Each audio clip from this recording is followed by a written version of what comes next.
Assalamualaikum warahmatullahi wabarakatuh dan salam sejahtera. Bertemu kita sekali lagi dalam sesi pengajaran dan pembelajaran dari rumah PDPR untuk mata pelajaran Pendidikan Jasmani dan Kesihatan tingkatan 3 KSSM Pendidikan Khas. Cikgu harap pada hari ini kamu semua para pelajar kelas PK Afdal dan PK Amanah sudah bersedia untuk menerima sesi pengajaran dan pembelajaran daripada cikgu. Setelah kita bercuti hampir 9 hari, maka kita akan sambung semula sesi pengajaran kita pada hari ini, insya-Allah.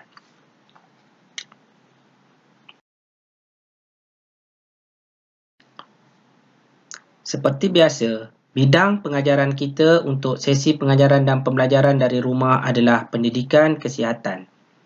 Unit yang akan kita pelajari pada hari ini adalah unit ke-7, pendidikan kesihatan dan reproduktif dan sosial, PIRS, dengan tajuknya adalah keselamatan.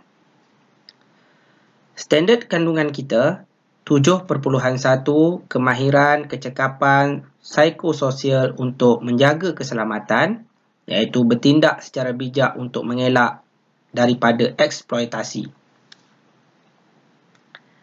Standard pembelajaran kita pula pada hari ini adalah 7.1.1 menjelaskan maksud dan jenis eksploitasi. Objektif pembelajaran kita pada hari ini, pada akhir pengajaran ini, kamu semua akan dapat yang pertamanya, menyatakan maksud eksploitasi secara lisan atau secara latihan di atas talian. Yang keduanya, kamu dapat menyenaraikan 4 jenis eksploitasi yang sering berlaku kepada golongan remaja dan kanak-kanak di bawah umur. Jadi pada hari ini kita akan belajar berkenaan dengan tajuk keselamatan yang merangkumi perkara-perkara yang melibatkan hal eksploitasi terhadap remaja dan kanak-kanak di bawah umur. Cikgu harap kamu telah bersedia untuk menerima sesi pengajaran dan pembelajaran daripada cikgu. Seperti biasa, sebelum kita memulakan pembelajaran kita, ayolah kita berdoa bersama-sama supaya kita mendapat rahmat dan keberkatan sebelum kita belajar.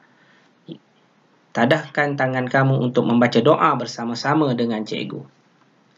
A'udzubillahi minasyaitonirrajim. Bismillahirrahmanirrahim. Alhamdulillahirabbil alamin wassalatu wassalamu ala asyrafil anbiya'i wal mursalin wa imami muttaqin wa ala alihi wa sahbihi ajmain. Allahumma tah alaina hikmataka wanshur alaina min khazaini rahmatika ya arhamar rahimin. Rabbana atina fid dunya hasanah wa fil akhirati hasanah wa qina azabannar. Amin amin ya rabbal alamin. Alhamdulillah, selesai kita membaca doa belajar. Baiklah, kita akan mulakan sesi pengajaran kita sekarang.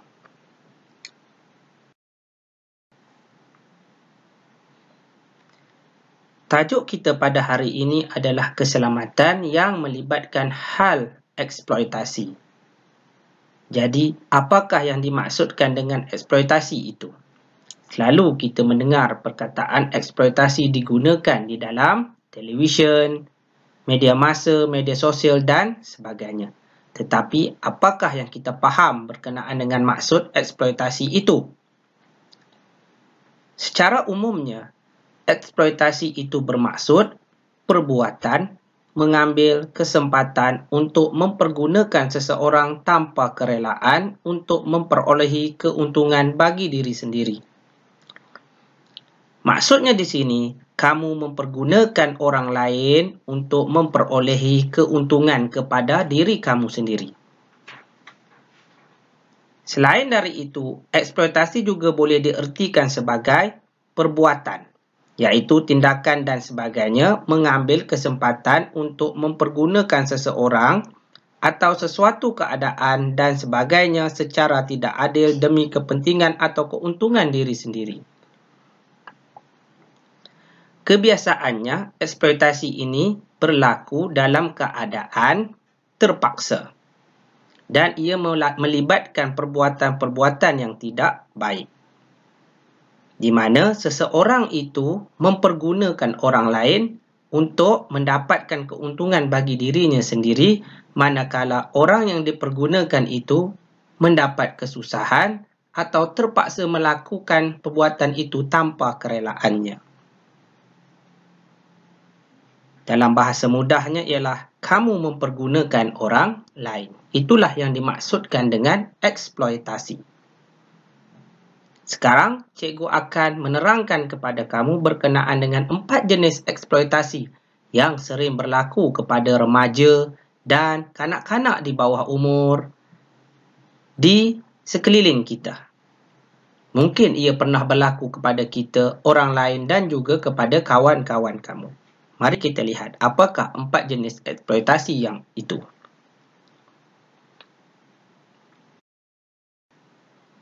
Terdapat 4 jenis eksploitasi. Yang pertamanya, seseorang dewasa yang mengambil kesempatan terhadap individu-individu di bawah umur untuk memenuhi kehendak seksualnya. Kamu tahukah berkenaan dengan individu bawah umur? Baik, individu-individu yang berusia di bawah 18 tahun itu diertikan sebagai individu-individu di bawah umur. Ini bermaksud ada seseorang dewasa yang mengambil kesempatan terhadap individu di bawah umur untuk memenuhi kehendak seksualnya, iaitu melakukan seks bebas dan sebagainya. Cikgu akan terangkannya pada slide yang seterusnya nanti. Baik, eksploitasi yang kedua ialah individu-individu di bawah umur 18 tahun yang dipaksa untuk bekerja. Cikgu akan terangkan juga dalam slide yang seterusnya. Yang ketiga, individu-individu yang ditipu, dipaksa atau dipujuk oleh seseorang untuk terlibat dalam perlakuan seksual. Dan yang terakhir, individu-individu yang dipaksa untuk melakukan jenayah seperti meragut, mengemis, menyeluk saku dan sebagainya. Ini adalah 4 jenis eksploitasi yang sering berlaku kepada remaja dan kanak-kanak di bawah umur. Ianya dilakukan oleh orang dewasa untuk tujuan kepentingan mereka sendiri. Sekarang, cikgu akan terangkan satu persatu berkaitan dengan 4 jenis eksploitasi ini. Jenis-jenis eksploitasi. Yang pertama, orang dewasa yang mengambil kesempatan terhadap individu-individu di bawah umur untuk memenuhi kehendak seksualnya. Perlakuan ini dipanggil sebagai pedofilia. Apakah yang dimaksudkan dengan pedofilia? Pedofilia digunakan untuk menerangkan berkenaan dengan individu yang mempunyai minat seks yang utama atau eksklusif terhadap kanak-kanak belum baligh berusia 13 tahun atau yang lebih muda. Ini bermaksud individu itu dia mempunyai nafsu atau keinginan seks terhadap kanak-kanak yang belum baligh. Bagaimanakah ciri-ciri pelaku pedofilia? Mereka akan berfantasi dengan gambar, video atau laman web lucah kanak-kanak. Yang keduanya, bertindak atas dorongan fantasi dengan melakukan perbuatan seks. Yang ini sangat bahaya. Yang ketiga, melakukan penderaan seksual dan jenayah rogol yang boleh menyebabkan kematian. Yang keempat, terpengaruh dengan pengalaman dicabul, diliwat atau didera secara seksual semasa kecil dan gemar menyimpan bahan lucah kanak-kanak. Kamu sebagai seorang remaja, kamu harus berhati-hati dengan individu yang baru kamu kenali. Elakkan kamu menjadi mangsa eksploitasi oleh manusia yang berperanan sebagai pedofilia ini. Elakkan memberi gambar kamu atau mendedahkan di manakah tempat tinggal kamu. Kita tidak tahu sama ada orang tersebut adalah orang yang baik ataupun mempunyai sifat seperti pedofilia ini. Mereka bersembunyi di sebalik kebaikan mereka. Elakkan memberi orang dewasa menyentuh atau memegang diri kamu, terutamanya yang perempuan. Begitu juga dengan lelaki.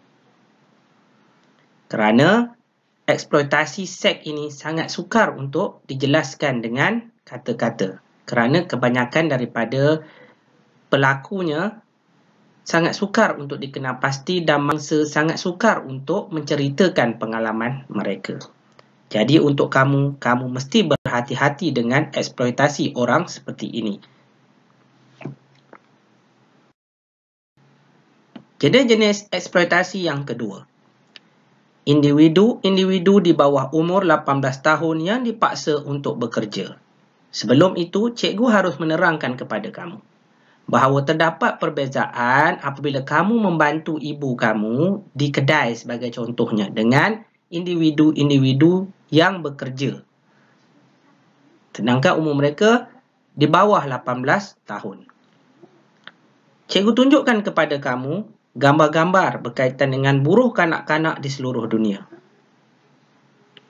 Di negara-negara tertentu, kanak-kanak yang belum mencapai usia 18 tahun telah dipaksa untuk bekerja, untuk mencari nafkah untuk keluarga ataupun mencari duit untuk diri sendiri. Syukurlah di negara kita keadaan ini tidak berlaku.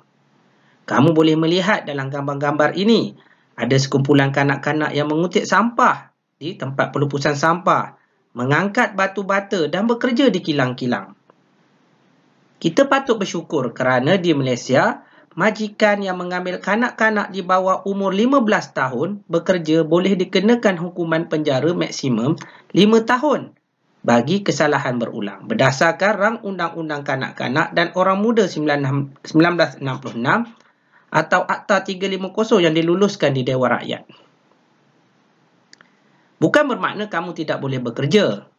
Tetapi, pekerjaan kalau sekiranya ia melibatkan jenis-jenis eksploitasi seperti kamu bekerja melebihi masa yang ditetapkan, tidak dibayar dengan upah yang setimpal, maka itu boleh dianggap sebagai eksploitasi kepada kamu sebagai seorang kanak-kanak. Dalam usia sekarang, dalam usia remaja di bawah umur ini, kamu sepatutnya belajar dan memperolehi pendidikan yang sewajarnya dan bukannya bekerja. Cuba kita lihat di negara-negara lain. Alangkah kasihannya untuk kanak-kanak dan remaja-remaja ini.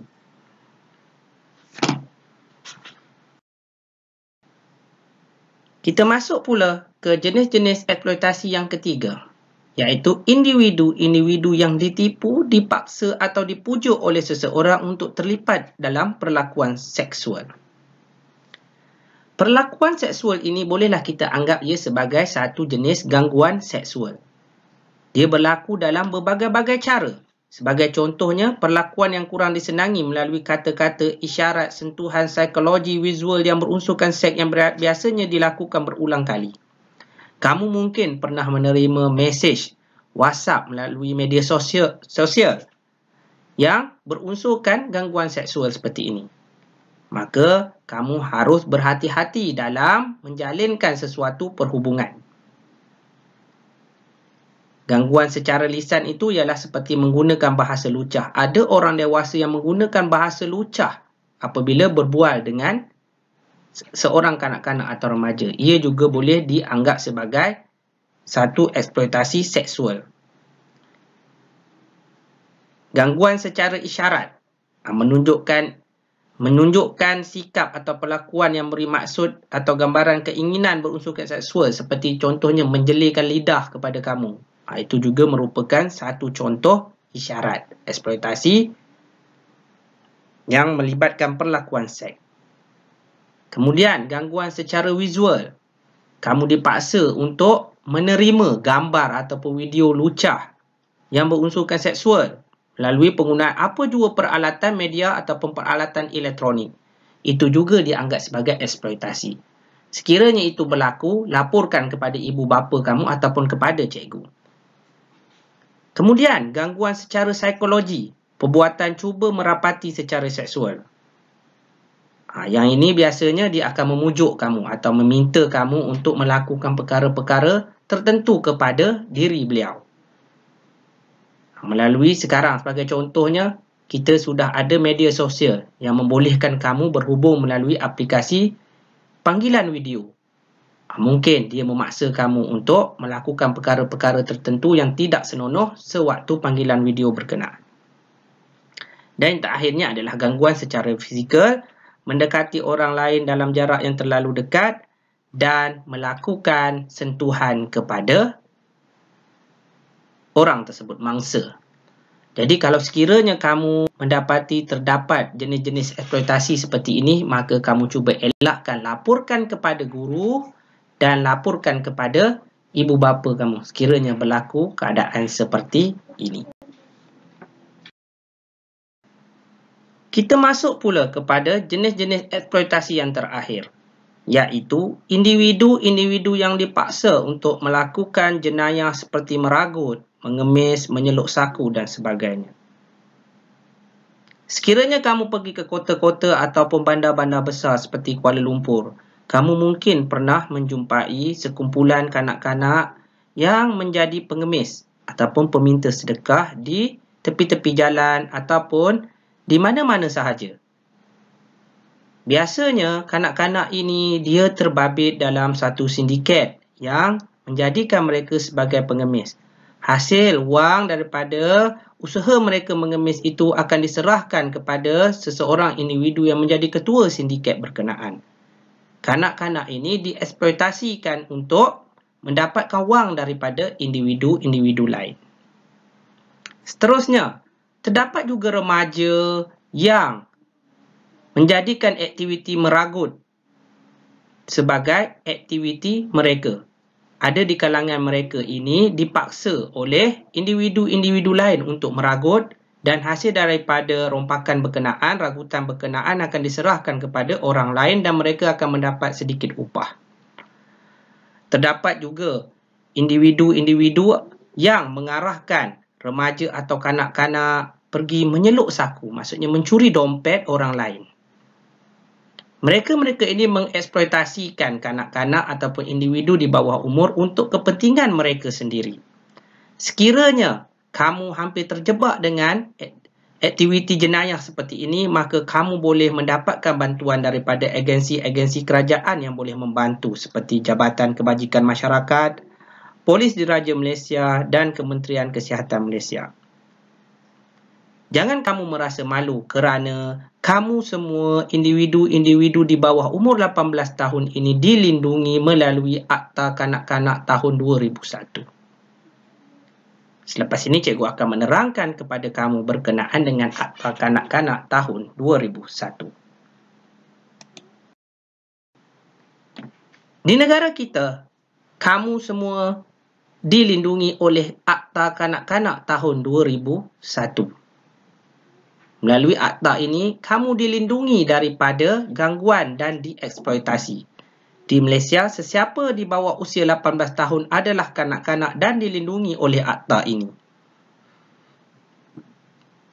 Matlamat perlindungan kanak-kanak ialah untuk memastikan setiap orang yang dipertanggungjawabkan untuk memelihara dan melindungi kanak-kanak dan mengiktiraf tugas ini dan berusaha untuk memenuhinya. Jadi, kamu jangan risau. Kamu semua dilindungi oleh akta kanak-kanak ini dan kamu semua tidak boleh dieksploitasi. Kamu tidak boleh didera mental ataupun perasaan kamu ataupun daripada tubuh badan kamu. Kamu tidak boleh dipaksa untuk bekerja sebelum umur kamu mencapai usia yang sepatutnya. Kamu tidak boleh terdedah dengan perlakuan-perlakuan seks yang tidak bagus untuk kamu. Baik, kita jumpa lagi pada sesi pengajaran yang akan datang.